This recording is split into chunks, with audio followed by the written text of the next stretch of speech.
Starting to the right side of the map, we have the channel player for StarTale. He lived up to his name and his reputation in game number 1, called down one nuke after another. His name in Korean, of course, is StarTale. Wolf. We need a nuke count. A new what? A nuke count. Oh, a new count. At least we need a new count. I'm like Count Dracula? Like a new one? No. I'm like, Dracula's pretty old at this point. I guess we could make a new count. Oh, well, the guy to the left side of the map would probably disagree. He doesn't even want to know how many nukes Hack called down the last game. This is the CJ Antus player, the Casper player. It's the Zerkin Blue, and he is called CJ Antus Leo. Now, there is actually a nuke count somewhat. When the nuke notification comes up on screen, it starts to stack the notifications, and I remember at one point it said there were 8, and he's going to do an 11-11 max, just like I said, man. He's doing it. He's actually putting both of his SCVs out here. I just talked about the placements. This is exactly what we mentioned before the game started. This map has not been figured out. Where do you put your barracks, and will they be spotted? On the SCV just dodges the drone. Oh my god, incredible. This is exactly what I was talking about, man. Right here, if you're spawned to the right side, you go below that second thing. Oh, do you see it with the tower? The tower spots it, and this is the one thing we talked about. Yeah, okay, this seems like the best spot, but actually it's just barely in range of the tower. If you are a player who studied the map, you never proxy in the tower. That's like the #1 rule of proxies, never proxy in the tower. He still goes for the hatch first and for the extra drone. He sends another one out to take down the SCV, but on the other hand, we have Hack now with 2 additional SCVs across the map. This is so funny, actually. It's Hack just saying, I will make this work no matter what, and at the same time, Rare is like, no, I'm not going to start with the spawning pool. I'm going to start with the hatch.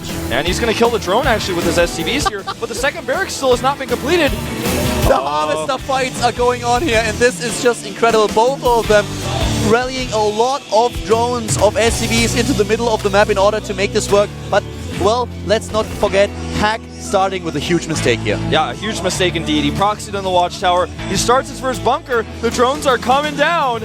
Oh, this is going to be so stressful. Can he prevent that bunker? There's so many drones coming down. He only has 1 Marine. If he targets the bunker, he's going to have to cancel. It's going to buy him much needed time. Another drone falls, and he's hesitating here. He needs to get that bunker. He kills 2 drones, and now we have more Marines. And 2 Marines will actually do a fair amount of damage, especially with the 3rd and the 4th comer. A great position. Look how he uses the terrain to his advantage. And really the bunker well done. is 98% finished. It's done. It's done.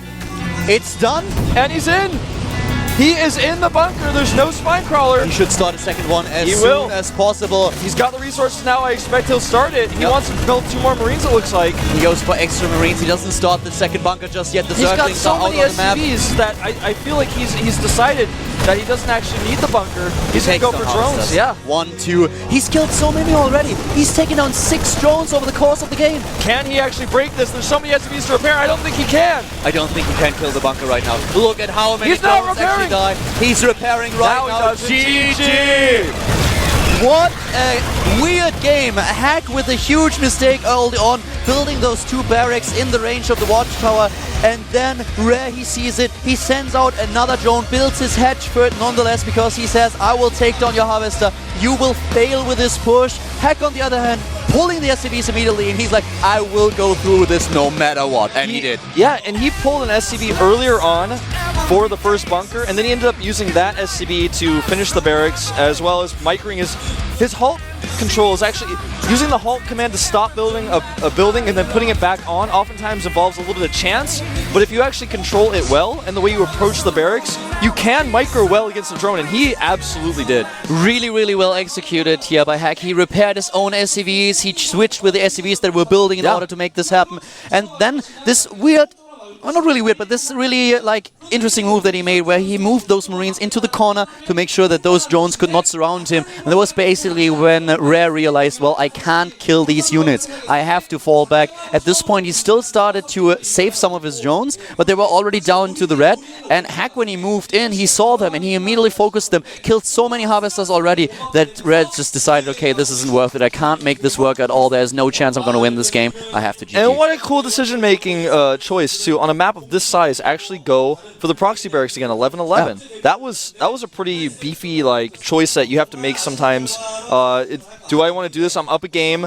I did a proxy-ish barracks last game. Do I want to do this again? It's a tough choice to make. Really well executed though, and guys, of course, we are heading into another short break before we are starting with our next match. So just stay tuned, and after 5 minutes, we'll be back with game number 3 of this day at the round of 48 at the GSL.